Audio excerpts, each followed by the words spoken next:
Hello students, good morning and welcome our channel the learning lab, जहां हम आपके लिए लेकर आए हैं NTPC railway 12th level practice set series, जिसके अंतर्गत प्रत्येक सेट में जीएस के 40 क्वेश्चंस को सॉल्व कराया जाएगा, जिनके अंतर्गत latest current affairs, polity, history, geography, science के सभी प्रकार के क्वेश्चनों को मेंशन किया गया है।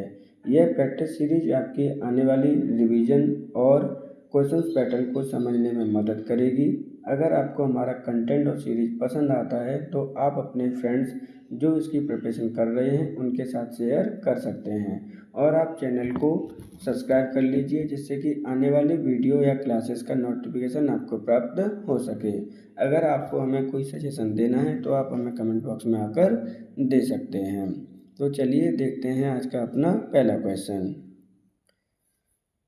सशक्त भारत मैगजीन किस मंत्रालय के द्वारा लॉन्च की जाती है? गृह मंत्रालय, रक्षा मंत्रालय, विदेश मंत्रालय, महिला एवं बाल विकास मंत्रालय। तो सशक्त भारत मैगजीन आपके किस मंत्रालय के द्वारा लॉन्च की जाती है? सही आंसर होगा ऑप्शन नंबर 2, रक्षा मंत्रालय के द्वारा। रक्षा मंत्रालय के द्वारा लॉन्च की गई मैगजीन सशक्त भारत मैगजीन की भाषा क्या रहती है? तो इसकी भाषा रहती है आपकी हिंदी। ये मैगजीन आपकी प्रत्येक 2 वर्ष बाद आपकी लॉन्च की जाती है, अर्थात ये जो मैगजीन है वो द्विवार्षिक मैगजीन है। इस चीज़ को भी आप लर्न रख लेना।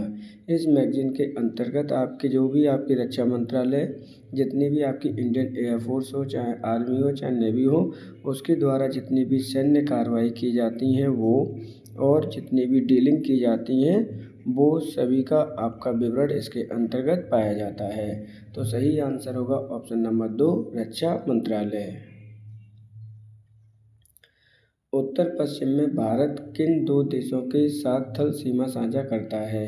पाकिस्तान, अफगानिस्तान, चीन, नेपाल, म्यांमार, बांग्लादेश या श्रीलंका और मालदीव। क्वेश्चन को ध्यान से पढ़ना है, क्योंकि जब भी इस प्रकार के क्वेश्चन आते हैं तो उसमें आपकी डायरेक्शन मायने रखती है।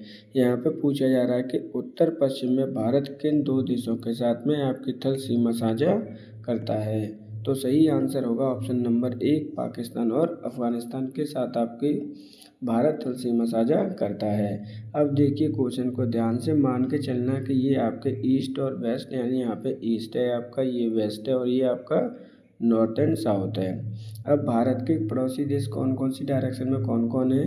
तो आपके नॉर्थ और पश्चिम में पूछा गया था, तो यहाँ पर आपका पाकिस्तान और अफगानिस्तान है।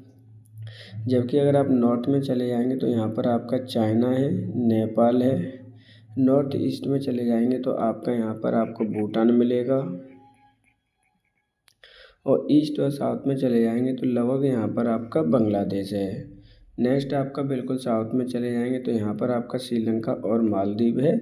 इनकी आपको ये डायरेक्शन भी लर्न करनी है। सही आंसर होगा ऑप्शन नंबर 1, पाकिस्तान और अफगानिस्तान। किस देश की सरकारी रिपोर्ट को येलो बुक कहा जाता है? फ्रांस, इटली, ब्रिटेन या फिर जर्मनी। तो देखिए यहाँ पे क्या बोला गया है कि आपकी जो येलो बुक है वो किस देश की सरकारी रिपोर्ट है? तो सही आंसर होगा ऑप्शन नंबर 1, फ्रांस की जो सरकारी रिपोर्ट होती है उसे हम येलो बुक कहते हैं। इसी प्रकार से अन्य देशों को भी देख लीजिए, जैसे आपकी एक वाइट बुक है। क्या है आपकी? वाइट बुक है। तो वाइट बुक में सरकारी रिपोर्ट किन की प्रकाशित की जाती हैं? तो आपके इंडिया की जाती है, प्लस इसके अंतर्गत ही आपकी ब्रिटेन की भी इसी में की जाती है। दूसरी बुक है आपकी ग्रीन बुक, किसके लिए की जाती है? कौन से देश के द्वारा की जाती है आपकी ग्रीन बुक? तो ग्रीन बुक की जाती है आपकी इटली देश के द्वारा। इसको भी आपको लर्न रखना है, इम्पोर्टेंट क्वेश्चन है, ध्यान रखना। सही आंसर होगा ऑप्शन नंबर आपका 1, फ्रांस देश के द्वारा सरकारी रिपोर्ट येलो बुक कहा जाता है।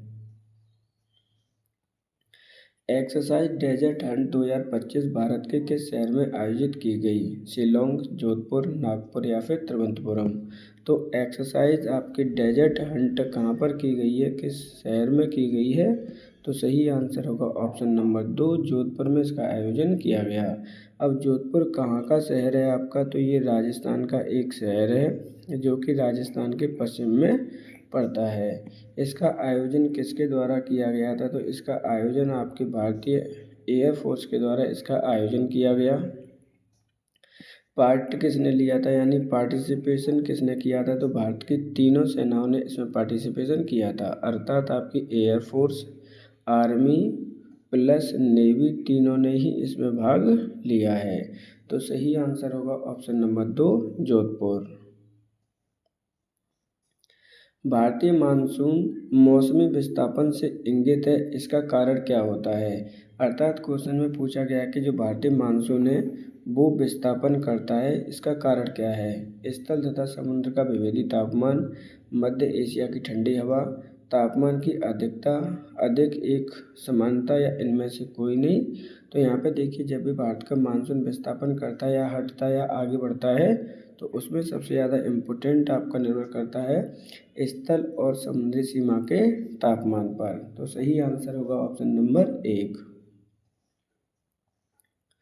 गंगा जल संधि किन दो देशों के मध्य एक समझौता है। भारत पाकिस्तान, भारत चीन, भारत नेपाल, भारत बांग्लादेश। तो देखिए यहाँ पे क्या पूछा गया है, गंगा जल संधि किन दो देशों के मध्य एक समझौता है। इम्पोर्टेंट क्वेश्चन है आपका। तो सही आंसर होगा भारत और बांग्लादेश। भारत और बांग्लादेश के मध्य में गंगा जल संधि आपका समझौता किया गया था। ये समझौता कब किया गया है, तो ये समझौता किया गया था आपके दिसंबर 1996 में। अब जब ये 1996 में किया गया था तो उस समय कितने वर्ष के लिए किया गया था, तो उस समय ये समझौता किया गया था आने वाले 30 वर्षों के लिए, अर्थात 2026 तक के लिए इस समझौते को किया गया था।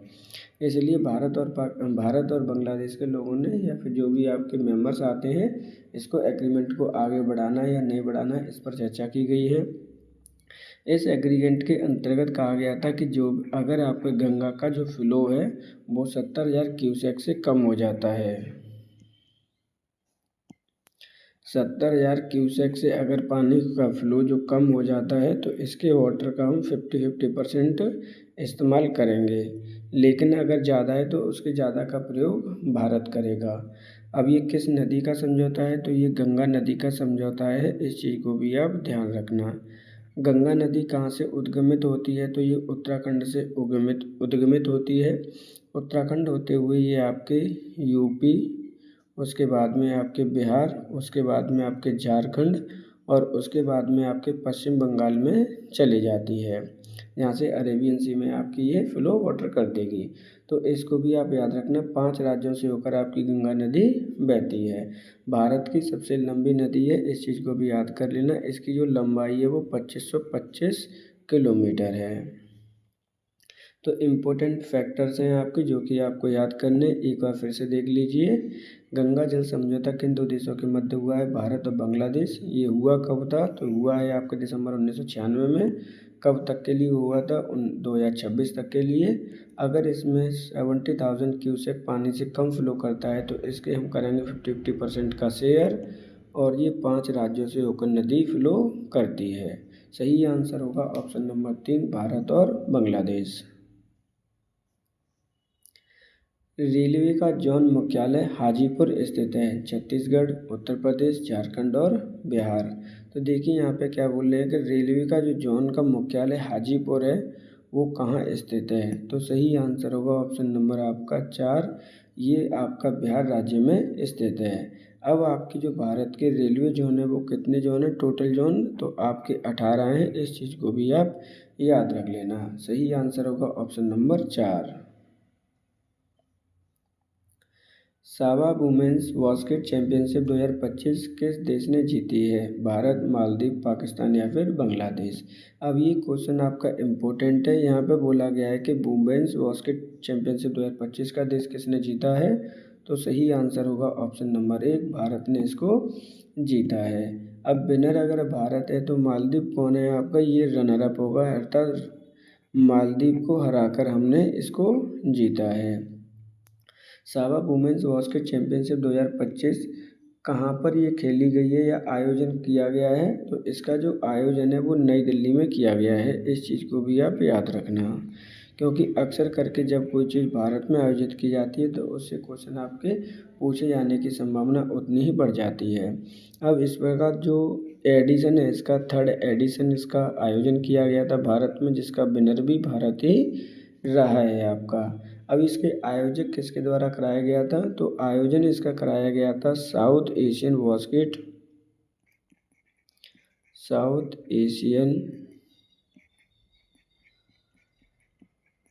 बास्केट एसोसिएशन यानी आपका सावा के द्वारा इसका आयोजन कराया गया। सही आंसर होगा ऑप्शन नंबर 1। विनर कौन है, आपका भारत है, जबकि रनर अप रहा है आपका मालदीव। आयोजन किया गया है आपके नई दिल्ली में। सही आंसर होगा ऑप्शन नंबर 1। निम्नलिखित में से कौन सा शहर किसी देश की राजधानी नहीं है, कैनबरा, सिडनी, रियाद या वेलिंगटन। तो देखिए, जब भी इस तरह के क्वेश्चन करें आपको क्वेश्चन को ध्यान से पढ़ना है। पहले कौन सा शहर है जो किसी भी देश की राजधानी नहीं है, क्वेश्चन में पूछा गया है आपका। तो सही आंसर होगा ऑप्शन नंबर 2 सिडनी, क्योंकि सिडनी आपकी एक बड़ा सिटी है। सिटी कहाँ पर है ये ऑस्ट्रेलिया का एक सिटी है। इस चीज़ को भी आप याद रख लेना। जबकि अदर जो तीन ऑप्शन है, कैनबरा आपकी कैपिटल है ऑस्ट्रेलिया की। दूसरी रियाद आपकी कैपिटल है सऊदी अरब की। वेलिंगटन आपकी कैपिटल है न्यूजीलैंड की। तो ये तीनों ही आपकी क्या है, कैपिटल है, जबकि आपका सिडनी एक सिटी है ऑस्ट्रेलिया का। सही आंसर होगा ऑप्शन नंबर 2। घरेलू क्रिकेट टूर्नामेंट रणजी ट्रॉफी 2025 किसने जीता है, विदर्भ, केरल, मुंबई या फिर दिल्ली। तो देखिए यहाँ पे क्या कह रहे हैं, घरेलू क्रिकेट टूर्नामेंट कौन सा है, रणजी ट्रॉफी 2025 जीता कौन है। तो सही आंसर होगा ऑप्शन नंबर 1, विदर्भ की टीम ने इसको जीता है। रनर अप कौन सी टीम रही है 2025 में, तो आपकी जो केरल की टीम है वो आपकी रनर अप टीम रही है 2025 के मैदान में। अब इसके अंतर्गत कितनी टीमों ने पार्टिसिपेट किया था, तो आपकी 38 टीमों ने पार्टिसिपेट किया था इस टूर्नामेंट के अंतर्गत, जिसका विजेता कौन रहा है, आपकी विदर्भ रही है। ये आपका घरेलू टूर्नामेंट है, लेकिन ये टूर्नामेंट का फॉर्मेट क्या है, तो ये टूर्नामेंट का जो फॉर्मेट है वो आपका टेस्ट फॉर्मेट है। क्या है, आपका टेस्ट फॉर्मेट है। इस चीज़ को भी आप लर्न करेंगे। विदर्भ के द्वारा जीता गया नंबर टाइटल कौन से नंबर का है, तो ये आपका जो टाइटल नंबर है वो 3rd टाइम है। कितना है आपका, 3rd टाइम इन्होंने अपना टाइटल इसे जीता है। अगर सबसे ज़्यादा की बात करें कि मोस्ट टाइम टाइटल कौन विजेता टीम बनी है आपकी, मोस्ट टाइटल किसके पास है सबसे ज़्यादा, तो वो आपकी मुंबई टीम के पास है। इसको भी आप लर्न कर लेना। सही आंसर होगा option number 1 Vidarbha. Global tourism, देखिए यहाँ पर आप चेंज कर लेना, ये टूरिज्म की जगह क्या है, आपका टेररिज्म है। ग्लोबल टेररिज्म इंडेक्स 2025 में भारत की कौन सी रैंक है, 10वीं, 14वीं, 12वीं या फिर 15वीं। तो यहाँ पर इस इंडेक्स में पूछा गया कि भारत की रैंक कौन सी है, तो सही आंसर होगा ऑप्शन नंबर 2, भारत की इसमें 14वीं रैंक है 2025 में। जबकि 2024 में भारत की इसमें कौन सी रैंक थी, तो 2024 में भी भारत की आपकी 14th ही रैंक थी आपके किस में, ग्लोबल टेररिज्म इंडेक्स 2025 में। इसे जारी किसके द्वारा किया जाता है, तो जारी किया गया है आपका IEP के द्वारा, अर्थात institute of economic and peace के द्वारा इसे जारी किया जाता है। कब से जारी किया जा रहा है ये, तो ये इसके प्रारंभ किया गया था 2000 से इसको जारी किया जा रहा है। इसको भी आप लर्न कर लेना। अब बात करते हैं कि दुनिया में सबसे ज़्यादा टेररिज्म या आतंकवाद कहाँ पर है। नंबर 1 पर कौन सा देश है, तो नंबर 1 पर आपका देश है बुर्किना फासो।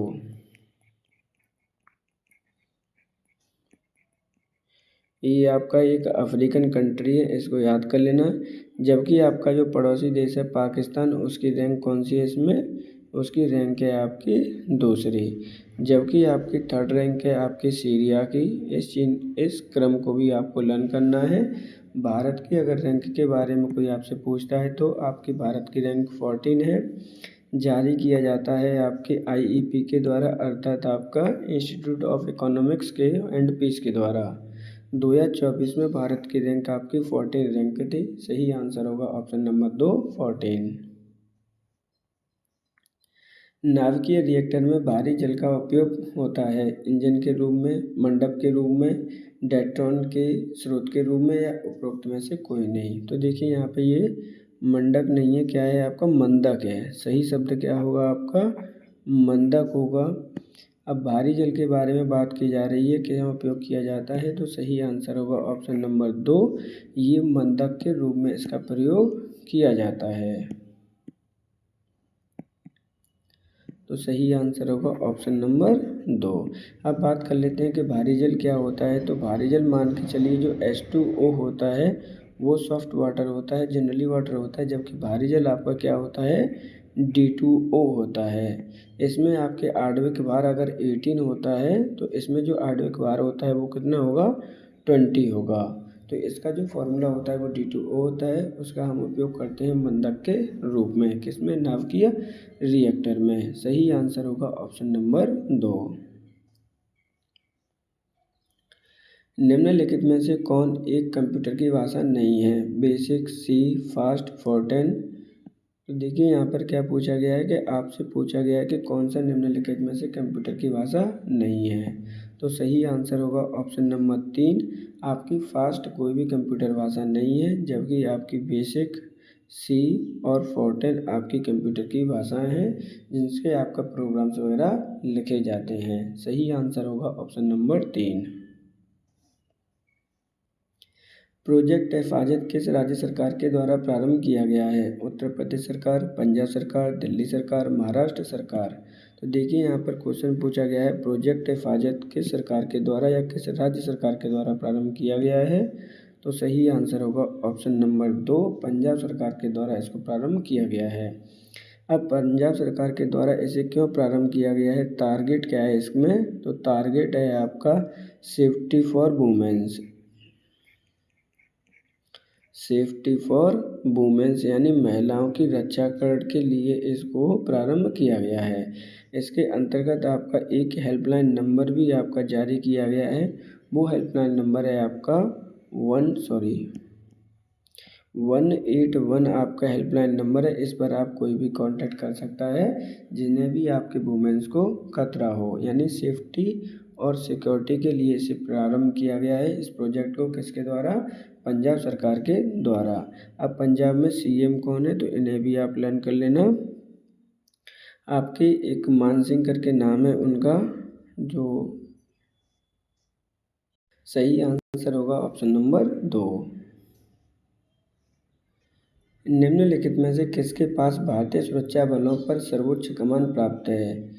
प्रधानमंत्री, रक्षा मंत्री, केंद्रीय परिषद या फिर राष्ट्रपति। तो देखिए क्या क्वेश्चन पूछा गया है, पूछा गया कि किसके पास आपकी भारतीय सुरक्षा बलों की सर्वोच्च कमान प्राप्त है, अर्थात सबका हेड कौन होता है। तो सही आंसर होगा ऑप्शन नंबर 4, राष्ट्रपति आपका सबसे बड़ा हेड होता है जितने भी आपकी सुरक्षा बल होते हैं, चाहे वो आपकी एयरफोर्स हो, चाहे वो आर्मी हो, चाहे वो आपकी नेवी हो। तीनों का ही आपका जो कमांडर होता है, चीफ इन कमांडर होगा, अध्यक्ष होगा, प्रेसिडेंट होगा। कौन होगा आपका, प्रेसिडेंट होगा। इस चीज़ को आप लर्न रखना।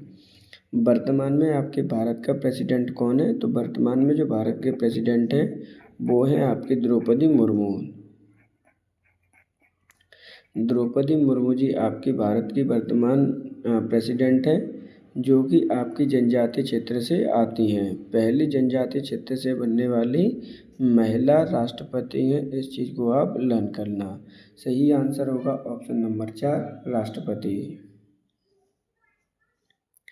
एशियाई महिला कबड्डी चैंपियनशिप 2025 का खिताब किस देश ने जीता है। भारत, पाकिस्तान, ईरान या फिर बांग्लादेश। तो देखिए एशियाई महिला कबड्डी चैंपियनशिप 2025 का खिताब किस देश ने जीता है, क्वेश्चन पूछा गया है। तो सही आंसर होगा ऑप्शन नंबर आपका 1, ये भारत ने इसको जीता है। इसका आयोजन कहाँ पे किया गया था, तो इसका जो आयोजन है वो ईरान में किया गया था। कहाँ पे किया गया था आयोजन इसका, ईरान में किया गया है आयोजन। जबकि रनर अप टीम कौन सी रही है, तो रनर अप रही है आपकी ईरान। भारत के द्वारा जीता गया ये कौन सा टाइटल है, तो भारत के द्वारा ये जीता गया आपका 5th टाइटल है। इसकी शुरुआत कब की गई थी? तो इसकी शुरुआत आपकी हुई है 2000 से। इसको भी आपको लर्न करना है। 2005 में इसकी शुरुआत की गई थी। आपका 5वां टाइटल जीता है भारत ने और इस बार भी जीता है आपके भारत ने। सही आंसर होगा option number 1। IQ air report 2024 के अनुसार दुनिया की सबसे प्रदूषित राजधानी किस देश की है? भारत, सूडान, पाकिस्तान या फिर म्यांमार? तो देखिए यहाँ पर क्वेश्चन इम्पोर्टेंट है, कई बार इस क्वेश्चन से पूछे गए। IQ रिपोर्ट 2024 के अनुसार दुनिया की सबसे प्रदूषित राजधानी किस देश की है? तो सही आंसर होगा आपकी भारत की। भारत की जो राजधानी है न्यू दिल्ली, वो दुनिया के सभी देशों में सबसे ज़्यादा पॉल्यूटेड आपकी राजधानी है। इस चीज़ को आप याद रख लेना। इस रिपोर्ट के अनुसार आपके जो सिटीज़ नंबर हैं आपके, उसमें से जो 13 सिटी है आउट ऑफ 20 में से वो भारत की सिटी हैं जो कि आपके पॉल्यूटेड हैं। मोस्ट पॉल्यूटेड आपका जो सिटी कौन सा है आपका, यानी प्रदूषित है आपका सिटी की अगर मैं बात करूं तो वो है आपका वर्नी हार्ट। क्या है आपका? वर्नी हार्ट है, इसको लर्न कर लेना। वर्नी हार्ट आपका एक असम का सिटी है जो सबसे ज़्यादा पॉल्यूटेड आपका सिटी बताया गया है। क्वेश्चन को ध्यान से समझ लो। द्वारा से पूछा गया है कि ऐसा कौन सा देश है जो दुनिया की सबसे पॉल्यूटेड जिसकी राजधानी है, तो वो भारत है। पॉल्यूटेड आपकी राजधानी का नाम क्या है? ये आपकी न्यू दिल्ली है। अगर टॉप 20 सिटीज़ में देखा जाए तो दुनिया के 20 शहरों में आपके 13 शहर तो ओनली इंडिया के हैं, जबकि मोस्ट पॉपुलेटेड सिटी यानी आपका जो शहर है वो वर्नी हार्ट है। कहाँ पर स्थित है आपके? ये स्थित है आपके असम में। लेकिन अगर हम बात करें कंट्री वाइज के दुनिया का सबसे ज़्यादा पॉल्यूटेड कंट्री कौन सा है, तो वो है आपका चाड। क्या है आपका? चाड है। और चाड के बाद किसका नंबर है? तो वो है बांग्लादेश है। और बांग्लादेश के बाद में जो नंबर आता है वो है आपका पाकिस्तान। ये जो 3 कंट्री हैं सबसे ज़्यादा पॉल्यूटेड हैं। लेकिन बात की गई थी कि राजधानी कौन सी पॉल्यूटेड है सबसे ज़्यादा, तो वो है भारत की राजधानी न्यू दिल्ली। सही आंसर होगा ऑप्शन नंबर 1। दल बदल कानून भारतीय संविधान के किस अनुसूची में दिया गया है? दूसरी अनुसूची, 10वीं अनुसूची, तीसरी अनुसूची या फिर चौथी अनुसूची? तो देखिए यहाँ पे क्या बोला गया है कि दल बदल कानून भारतीय संविधान के किस अनुसूची में दिया गया है? तो सही आंसर होगा ऑप्शन नंबर आपका 2, 10वीं अनुसूची। 10वीं अनुसूची की जब भी हम बात करते हैं तो यहाँ पर दल बदल कानून की बात करते हैं। दल बदल कानून का मतलब क्या होता है कि मान के चलिए कि किसी व्यक्ति ने या किसी MLA MP ने दूसरी पार्टी से अपना क्या है कि टिकट विन किया है और जीता है, और उसने अब क्या कर लिया कि अब दूसरी पार्टी में जाना चाह रहा है तो वो उसमें चला जाएगा। तो इसलिए कुछ रूल्स एंड रेगुलेशन बनाए गए थे। इसके लिए आपकी 10वीं अनुसूची भारतीय संविधान में जोड़ी गई थी। अब ये किस अनुच्छेद के तहत जोड़ी गई थी या किस संविधान के तहत जोड़ी गई थी? संविधान संशोधन 52। क्या याद रखेंगे आप? संविधान संशोधन 52 याद रखेंगे। इस संशोधन के द्वारा ही आपकी जोड़ी गई है, 52 संविधान संशोधन के द्वारा इसको इसमें जोड़ा गया है। ये बात आप याद रखना। कब जोड़ी गई थी? तो ये जोड़ी गई है आपके 1985 में। सरकार किनकी थी? तो राजीव गांधी की सरकार थी। सही आंसर होगा ऑप्शन नंबर 2, 10वीं अनुसूची। तराइन का प्रथम युद्ध किनके मध्य लड़ा गया था? सिकंदर और पोरस, जयचंद और मोहम्मद गौरी, अकबर और हेमू, मोहम्मद गौरी तथा पृथ्वीराज चौहान। तो देखिए यहाँ पे क्या बोला गया है, तराइन का प्रथम युद्ध किनके मध्य आपका लड़ा गया था? तो सही आंसर होगा ऑप्शन नंबर आपका 2, पृथ्वीराज चौहान और मोहम्मद गौरी के मध्य ये प्रथम तराइन का युद्ध लड़ा गया था। अब प्रथम तराइन का युद्ध कब लड़ा गया था? इम्पोर्टेंट ये है आपका। तो प्रथम तराइन का युद्ध लड़ा गया था आपका 1191 ईस्वी में।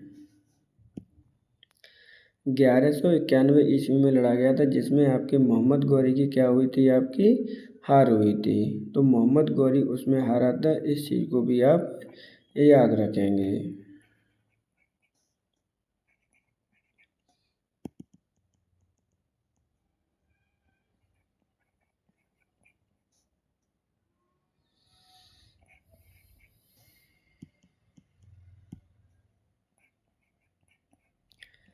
जबकि कि इसका जो दूसरा त्राण का युद्ध था, सेकंड जो वॉर था आपका, उसमें कौन जीता था? तो ये हुआ था आपके 1192 ईस्वी में, और उसमें आपके पृथ्वीराज चौहान जी क्या हुए थे? हार गए थे। यानी उसमें हार हुई थी पृथ्वीराज चौहान की, जीता था आपका, विनर कौन रहा था दूसरे में? तो विनर रहा था आपका मोहम्मद गौरी, लूजर रहे थे आपके पृथ्वीराज चौहान।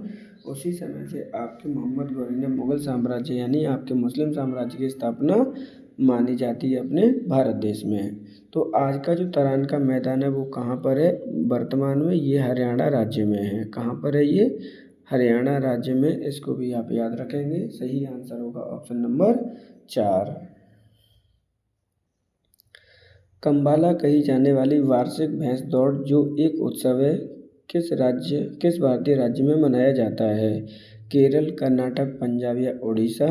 तो कंबाला कही जाने वाली वार्षिक भैंस दौड़ आपका एक उत्सव है, किस राज्य में मनाया जाता है? क्वेश्चन में पूछा गया है। तो सही आंसर होगा ऑप्शन नंबर 2, ये कर्नाटक राज्य में मनाया जाता है। कर्नाटक राज्य में ये कब से कब तक मनाया जाता है? तो ये आपके नवंबर से लेकर मार्च के महीने में ये मनाया जाता है। कर्नाटक की राजधानी क्या है? तो कर्नाटक की राजधानी आपकी बेंगलुरु है। इस चीज़ को भी आप याद रख लेना। तो सही आंसर होगा ऑप्शन नंबर 2, कर्नाटक में आपका कंबाला अर्थात भैंस दौड़ कहे जाने वाला उत्सव मनाया जाता है। अस्मिता लोन योजना किस बैंक के द्वारा प्रारंभ की गई है? Bank of India, state Bank of India, reserve bank of India, bank of Baroda? तो देखिए यहाँ पे अस्मिता लोन योजना किस बैंक के द्वारा प्रारंभ की गई है, क्वेश्चन पूछा गया है।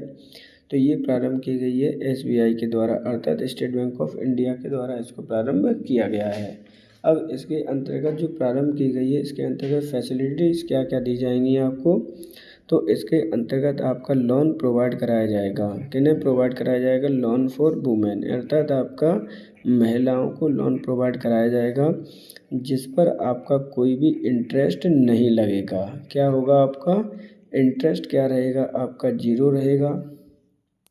इस योजना के अंतर्गत आपका एक डेबिट कार्ड भी आपको जारी किया जाएगा, जिसका नाम रखा गया है नारी शक्ति डेबिट कार्ड। क्या रखा गया है?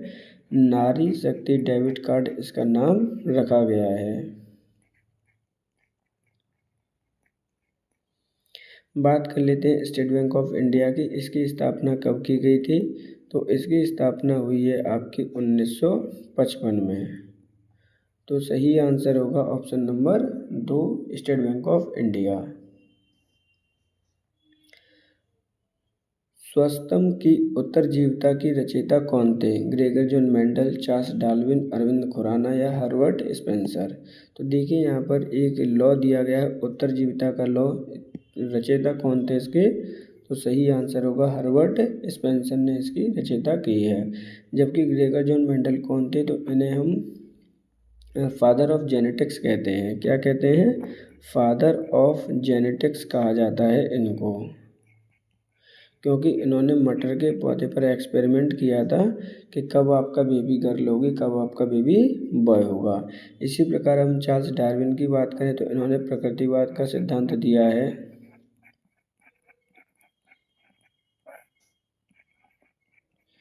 इन्होंने बताया है कि जो नेचुरल सिलेक्शन होता है, अर्थात प्रकृति के द्वारा जो अपने आप को ढाल लेता है, वही आपका जीवित रहता है। सही आंसर होगा ऑप्शन नंबर 4, हर्बर्ट स्पेंसर। निम्नलिखित में से कौन सी एक निष्क्रिय गैस है? हाइड्रोजन, नाइट्रोजन, ऑक्सीजन या फिर आर्गन? तो देखिए यहाँ पे इस तरह के क्वेश्चन अक्सर करके रेलवे में पूछे जाते हैं। ये आपका साइंस से रिलेटेड क्वेश्चन है। निष्क्रिय गैस पूछी गई है, तो सही आंसर होगा ऑप्शन नंबर 4। ऑप्शन नंबर 4 में आर्गन गैस है जो आपकी निष्क्रिय गैस है। निष्क्रिय गैस आर्गन का कितना एटॉमिक नंबर होता है? तो एटॉमिक नंबर इसका 18 होता है। बात कर लेते हैं कि निष्क्रिय गैस किसे कहते हैं? तो ऐसी गैस है जिनकी आउटर सेल कंप्लीट फुल होती है, यानी जो आउटर सेल है इनकी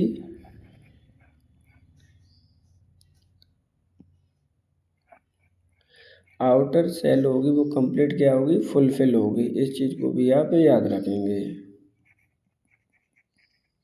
अर्थात ये किसी से भी क्रिया नहीं करती हैं, किसी से भी रिएक्शन नहीं करती हैं। इस चीज़ को आप याद रख लेना। बात कर लेते हैं कौन कौन सी आपकी निष्क्रिय गैस हैं। तो आपकी नंबर 2 पे आने वाली helium gas, neon gas, argon है आपकी, क्रिप्टन है आपकी और जीनोन है। तो इनके आखिरी में आपकी जो कंप्लीट सेल होती है वो फुलफिल होती है, इसलिए ये किसी से भी रिएक्शन नहीं करती हैं, अर्थात ये निष्क्रिय गैस होती हैं। इनका एक दूसरा नाम भी है, इन्हें हम नोबल गैस भी कहते हैं, ये भी आप लर्न कर लेना। सही आंसर होगा ऑप्शन नंबर 4। खेलो इंडिया विंटर गेम्स 2025 का आयोजन कहाँ किया गया? लद्दाख, हिमाचल प्रदेश, उत्तराखंड या फिर पंजाब? तो खेलो इंडिया विंटर गेम्स 2025 का आयोजन लद्दाख में किया गया। सही आंसर होगा ऑप्शन नंबर 1। अब लद्दाख में कहाँ किया गया? तो लद्दाख की राजधानी लेह में इसका आयोजन किया गया है। इस राज्य के साथ साथ और कहाँ पे किया गया था? तो इसके साथ में आपका जम्मू एंड कश्मीर में भी इसका आयोजन किया गया। ये चीज़ आप लर्न रख लेना। आयोजन किया गया है आपके जम्मू एंड कश्मीर में और किया गया है आपके लद्दाख में, दोनों राज्यों में मिलकर किया गया था। यहाँ पे सबसे ज़्यादा मेडल टैली की अगर बात करते हैं कि मेडल किसने जीते हैं, तो सबसे ज़्यादा मेडल जीते हैं आपके इंडियन आर्मी ने। उसके बाद में आपके मेडल जीते हैं हिमाचल प्रदेश ने और उसके बाद आपके सबसे ज़्यादा जीते हैं लद्दाख ने। तो इस मेडल टैली को भी आपको याद रखना है। अब कितने कितने मेडल जीते हैं? तो इंडियन आर्मी ने 18 जीते हैं, हिमाचल प्रदेश ने 18 जीते हैं और लद्दाख ने आपके 7 जीते हैं। सही आंसर होगा ऑप्शन नंबर 1। लद्दाख में खेलो इंडिया विंटर गेम्स 2025 का आयोजन किया गया।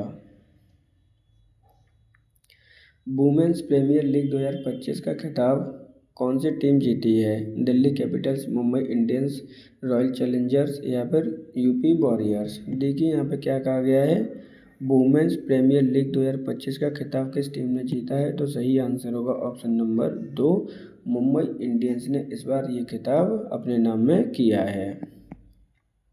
अब बात कर लेते हैं मुंबई इंडियंस के बारे में। तो मुंबई इंडियंस की जो कैप्टन थी वो कौन थी आपकी? वो थी हरमनप्रीत कौर। क्या नाम है उनका? हरमनप्रीत कौर इनकी कैप्टन है।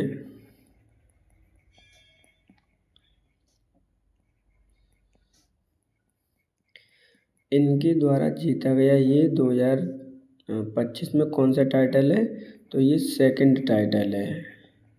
कब कब जीती हैं? तो ये 2023 में जब आपका स्टार्ट हुआ तब जीती हैं और 2025 में भी यही विजेता हैं।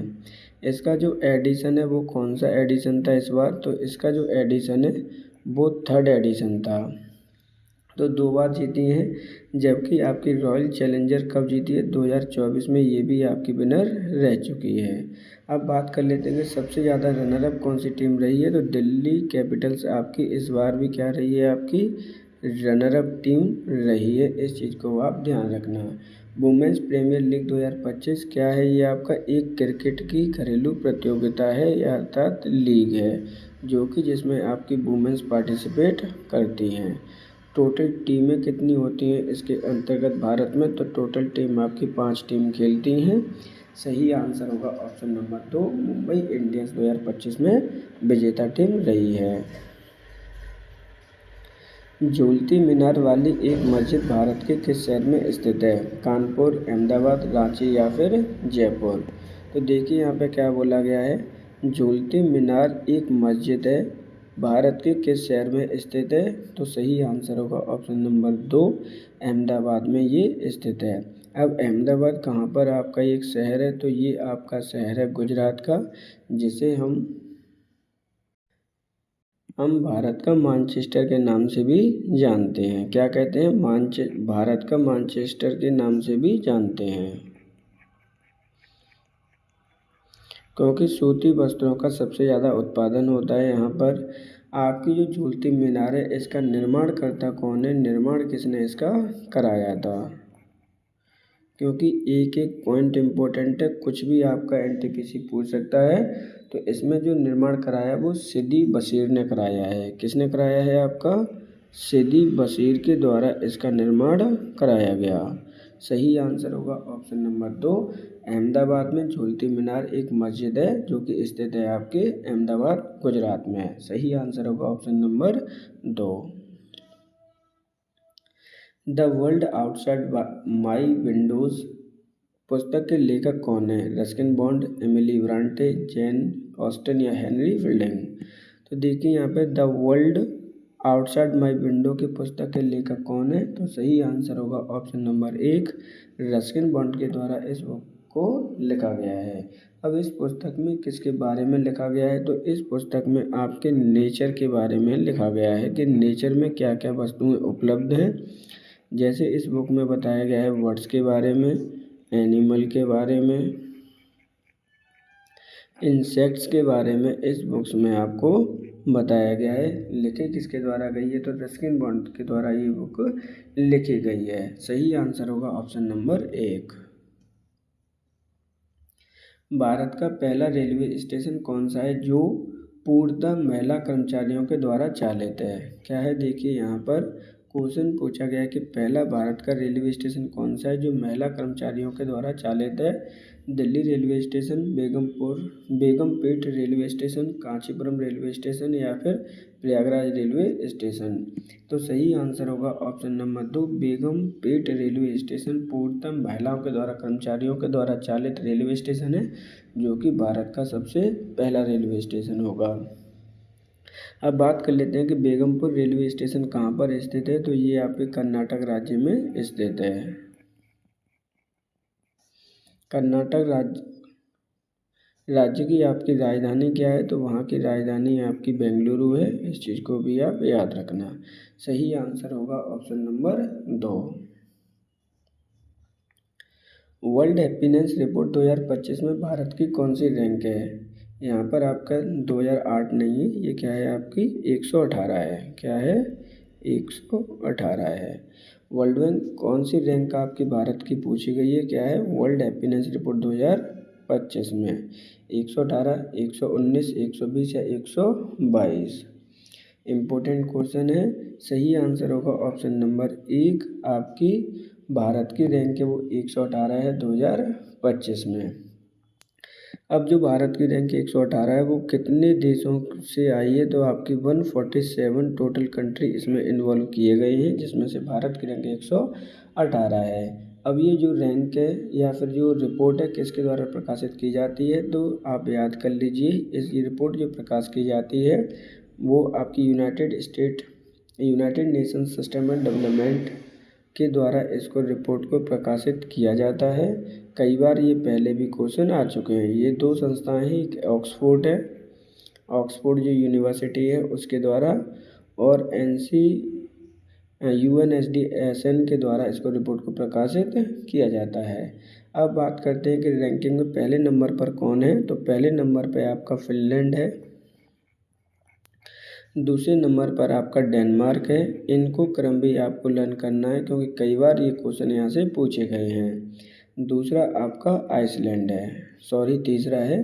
तो आप इस क्रम को भी आप लर्न कर लेना। पहले नंबर पर फिनलैंड है आपका, दूसरे पर आपका डेनमार्क है, तीसरे पर आपका आइसलैंड है। भारत की रैंक आपसे क्वेश्चन में पूछी गई थी तो वो है आपकी 118। सही आंसर होगा ऑप्शन नंबर 1। इनमें से कौन सांसद का एक हिस्सा है? देखिए यहाँ पर सांसद नहीं है, क्या है? संसद है। कौन इनमें से एक संसद का हिस्सा है लेकिन दोनों सदनों में किसी का सदस्य नहीं है? भारत के प्रधानमंत्री, भारत के वित्त मंत्री, भारत के लोकसभा के अध्यक्ष या फिर भारत के राष्ट्रपति। तो देखिए जो संसद का एक हिस्सा माना जाता है लेकिन उसमें से किसी का भी एक सदस्य नहीं है तो वो है ऑप्शन नंबर आपका 4, भारत के राष्ट्रपति। अब बात कर लेते हैं आपकी संसद की। तो संसद आपके 3 से मिलकर बनी होती है, 3 पार्ट होते हैं संसद के, जिसमें आपका एक होता है राष्ट्रपति, दूसरी होती है आपकी लोकसभा और तीसरी होती है आपकी राज्यसभा। इन तीनों से मिलकर आपकी संसद बनती है। इस चीज़ को आप याद रखना। अर्थात आपका जो राष्ट्रपति है वो एक सेपरेट पार्ट होता है संसद के लिए, ना कि लोकसभा और राज्यसभा का सदस्य होता है। सही आंसर होगा ऑप्शन नंबर आपका 4। चंद्रगुप्त मौर्य के दरबार में यूनानी राजा सेल्यूकस निकेटर द्वारा भेजा गया राजदूत कौन था? मैग्नेस्थनीज, अल्बरूनी, फायान या फिर हेंसवांग। तो देखिए यहाँ पर क्या कह रहे हैं, चंद्रगुप्त मौर्य के द्वारा भेजा गया, सेल्यूकस निकेटर के द्वारा भेजा गया राजदूत कौन था? कहाँ पर? चंद्रगुप्त मौर्य के दरबार में। तो सही आंसर होगा ऑप्शन नंबर आपका 1 मैग्नेस्थनीज। कौन है आपका? मैग्नेस्थनीज है, जिसे कब भेजा गया था सेल्यूकस निकेटर के द्वारा चंद्रगुप्त मौर्य के शासन में? तो इसे भेजा गया था आपका 302 से लेकर 298 ईस्वी यानी BCE के मध्य में। ये डेट्स इम्पोर्टेंट है। इनके द्वारा एक पुस्तक लिखी गई है मैग्नेस्थनीज के द्वारा, जिसका नाम है इंडिका। क्या है? इंडिका आपका बहुत बड़ा सोर्स होती है मौर्य साम्राज्य के बारे में जानने के लिए। सेल्यूकस निकेटर ने ही चंद्रगुप्त मौर्य से अपनी बिटिया हेलेना का शादी कराया था। इस चीज़ को भी आप याद रखेंगे। तो सही आंसर होगा ऑप्शन नंबर 1 मैग्नेस्थनीज। खेलो इंडिया पैरा गेम्स 2025 का आयोजन कहाँ किया गया? मुंबई, नई दिल्ली, गांधीनगर या फिर जयपुर। तो देखिए खेलो इंडिया पैरा गेम्स 2025 की बात की जा रही है, जिसका आयोजन कहाँ किया गया है? तो सही आंसर होगा ऑप्शन नंबर आपका 2। इसका आयोजन नई दिल्ली में किया गया है। अब नई दिल्ली में इसका आयोजन कब किया गया है? तो इसका आयोजन आपका हाल ही में हुआ है मार्च 2025 में। इसके अंतर्गत आपकी मस्कट किसे बनाया गया था? इम्पोर्टेंट ये है सबसे ज़्यादा। तो मस्कट बनाया गया था आपकी उज्ज्वला को। क्या है आपकी? उज्ज्वला। और उज्ज्वला किसका नाम दिया गया था? तो स्पैरो का नाम दिया गया था। इम्पोर्टेंट है याद करने के लिए। अब ये जो आपका खेलो इंडिया पैरा गेम 2025 का आयोजन किया गया है, एडिशन कौन सा है इसका? तो एडिशन है आपका 2nd। सही आंसर होगा ऑप्शन नंबर 2 नई दिल्ली। न्यू डेवलपमेंट बैंक का नया सदस्य कौन सा देश बना है? इंडोनेशिया, बांग्लादेश, वियतनाम या फिर फिनलैंड। तो देखिए इम्पोर्टेंट क्वेश्चन है, इस तरह के क्वेश्चन आने ही आने हैं। न्यू डेवलपमेंट बैंक आपका कौन सा देश नया सदस्य बना है? तो सही आंसर होगा option number 1 Indonesia. Indonesia NDB का आपका कौन सा आपका सदस्य बना है? तो ये 12th सदस्य बना है। कौन सा बना है आपका? 12वां सदस्य बना है। इस चीज़ को आप याद रखना। अब बात करते हैं NDB बैंक की। तो न्यू डेवलपमेंट बैंक की स्थापना कब की गई थी? तो न्यू डेवलपमेंट बैंक की स्थापना की गई है जुलाई 2025 में, 2015 में इसकी स्थापना की गई है। इसका हेडक्वार्टर कहाँ पर है? तो ये एशियन बैंक है, तो इसका हेडक्वार्टर भी एशिया में होगा। कहाँ पर है आपका? शंघाई में। इसका शंघाई कहाँ पर है? चाइना है। हेडक्वार्टर आपका चाइना में है। सही आंसर होगा ऑप्शन नंबर 1 इंडोनेशिया। इंडोनेशिया की राजधानी क्या है? तो राजधानी इसकी जकार्ता है। इसको भी आप लर्न कर लेना। सही आंसर होगा ऑप्शन नंबर 1। भारतीय राष्ट्रीय कांग्रेस के गठन के समय भारत के वायसराय कौन थे? Lord Minto, Lord Canning, Lord different. ये डिफरेंट नहीं है, डफरेन है। क्या है आपका? Lord latent. तो देखिए भारतीय राष्ट्रीय कांग्रेस का गठन के समय पूछा गया है। बात कर लेते हैं राष्ट्रीय कांग्रेस की। तो इसका गठन कब हुआ था? इसका गठन हुआ है 1885 में। गठन किसके द्वारा किया गया था? तो A.O. अयूंग के द्वारा इसका गठन किया गया है, जो कि आपके एक सरकारी अधिकारी, रिटायर्ड सरकारी अधिकारी थे। ये इसके संस्थापक हैं, जो कि दुनिया की सबसे पुरानी पार्टियों में से एक है। स्थापना हुई है इसकी 1885 में। उस समय आपके गवर्नर जनरल या फिर वायसराय कौन थे भारत के? ये क्वेश्चन में पूछा गया है। तो सही आंसर होगा option number 3 Lord different. Lord different का शासनकाल कब से कब तक रहा था? तो 1884 से लेकर 1888 तक इसका शासनकाल रहा था भारत में। सही आंसर होगा ऑप्शन नंबर 3। किस वर्ष महात्मा गांधी दक्षिण अफ्रीका से भारत लौटकर आए थे? 1910, 1915, 1921, 1925। तो देखिए किस वर्ष महात्मा गांधी दक्षिण अफ्रीका से, कहाँ से? दक्षिण अफ्रीका से भारत वापस लौटकर आए थे? तो सही आंसर होगा ऑप्शन नंबर 2, 1915 में ये लौटकर आए थे। इनकी जो एग्जैक्ट डेट है वो है आपकी 9 जनवरी 1915। इसलिए भारत में हर 9 जनवरी को क्या मनाते हैं?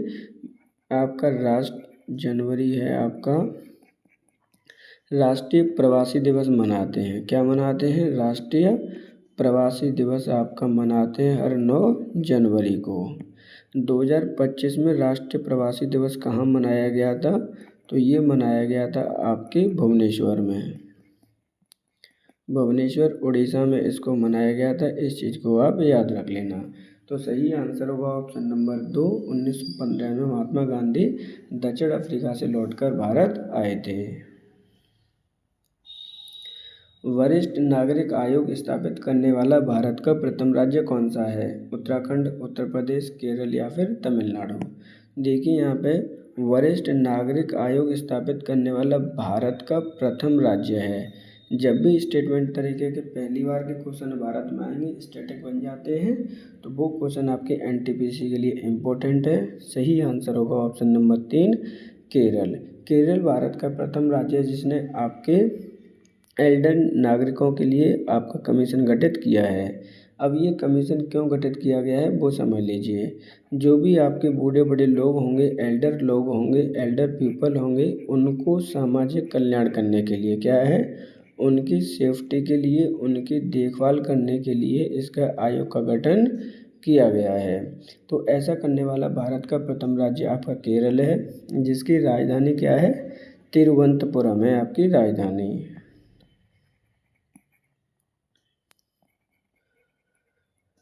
ऑप्शन सही आंसर होगा 3। तमिलनाडु के तट पर वर्षा का कुल भाग किन महीना में प्राप्त होता है? मार्च से जून, जून से सितंबर, सितंबर से अक्टूबर, अक्टूबर से नवंबर। तो देखिए यहाँ पर तमिलनाडु की बात की जा रही है कि आपके पूर्वी तट पर वर्षा का कुल भाग किन महीनों में प्राप्त होता है? सही आंसर होगा ऑप्शन नंबर 4, अक्टूबर और नवंबर के महीने में। तो यहाँ पर आपका तमिलनाडु है। तमिलनाडु में सबसे ज़्यादा बारिश आपके अक्टूबर और नवंबर के महीने में होती है, यानी जब आपका मानसून लौटता है उस समय सबसे ज़्यादा बारिश होती है। विद्युत सेल की धातु की टोपी आमतौर पर विद्युत सेल का कौन सा टर्मिनल होती है? नेगेटिव, पॉजिटिव, न्यूट्रल या इनमें से कोई नहीं। तो देखिए यहाँ पर एक हम बात कर लेते हैं। इस तरह से आपकी एक सेल होती है जिस पर आपका यहाँ पर एक टोपी लगी होती है, तो वो कौन सा टर्मिनल होती है ये आपसे पूछा गया है। तो सही आंसर होगा ऑप्शन नंबर 2, पॉजिटिव। यानी आपकी जो धातु होती है विद्युत सेल की कौन सा टर्मिनल होती है? तो पॉजिटिव टर्मिनल होती है, जबकि इधर आपका नेगेटिव टर्मिनल होगा, ये आपका पॉजिटिव टर्मिनल होगा। ये आपकी मेटल की बनी होती है, इस चीज़ को भी आप याद रखना। सही आंसर होगा ऑप्शन नंबर आपका 2, पॉजिटिव। भारतीय रिजर्व बैंक की स्थापना दिवस कब मनाया जाता है? 1 अप्रैल, 3 अप्रैल, 12 जुलाई या फिर 16 अगस्त। तो देखिए यहाँ पे भारतीय रिजर्व बैंक के बारे में बात की जा रही है, जिसे सेंट्रल बैंक ऑफ इंडिया भी कहते हैं। उसकी स्थापना दिवस किस तिथि को मनाया जाता है? तो सही आंसर होगा ऑप्शन नंबर 1 अप्रैल को, क्योंकि 1 अप्रैल 1935 को भारतीय रिजर्व बैंक की क्या हुई थी? स्थापना हुई थी। जबकि राष्ट्रीयकरण कब किया गया था आपके?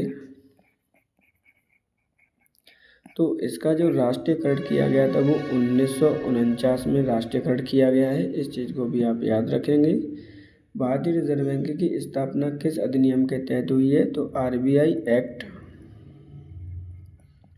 1934 के अधिनियम के तहत इसकी स्थापना हुई थी। इस चीज़ को भी आप याद रखेंगे। राष्ट्रीयकरण किया गया था 1949 में, स्थापना हुई है 1 अप्रैल 1935। सही आंसर होगा ऑप्शन नंबर 1।